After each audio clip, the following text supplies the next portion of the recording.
Hello, আসসালামু আলাইকুম। আমি মিউচুয়াল ট্রাস্ট ব্যাংক থেকে ফেরদৌস বলছি, টিম লিডার হিসেবে কার্ড ডিভিশনে আছি।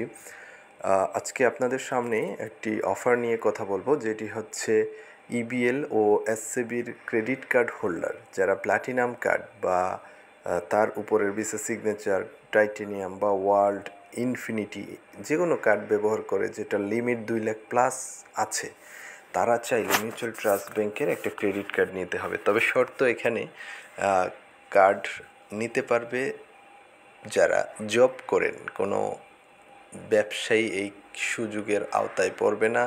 এই অফারটি শুধুমাত্র চাকরিজীবীদের জন্য। যারা জব করছেন, ডিবিআর বেশি হলেও কার্ডটি নিতে পারবেন। তবে ম্যাক্সিমাম 6টির বেশি কার্ড থাকলে এই কার্ডের অফার পাওয়া যাবে না। 6-এর কম যদি থাকে সে সহজেই নিতে পারবে মিউচুয়াল ট্রাস্ট ব্যাংকের ভিসা সিগনেচার বা মাস্টার কার্ড, ওয়ার্ল্ড বা টাইটেনিয়াম, প্লাটিনাম যে কোনো ধরনের কার্ড। আর আপনাদের হয়তো জানাই আছে যে এমটিবির কার্ডের সুবিধাগুলো। যদি সুবিধাগুলো জানা না থাকে, আমার বিভিন্ন পোস্টে বিস্তারিত দেওয়া আছে। তাছাড়া আপনি যদি জানতে চান, যে কোনো সময় আমারকে কমেন্টে জানাতে পারেন। আমার যোগাযোগ নাম্বার দেওয়া আছে, সেখানেও জানতে পারবেন। ধন্যবাদ।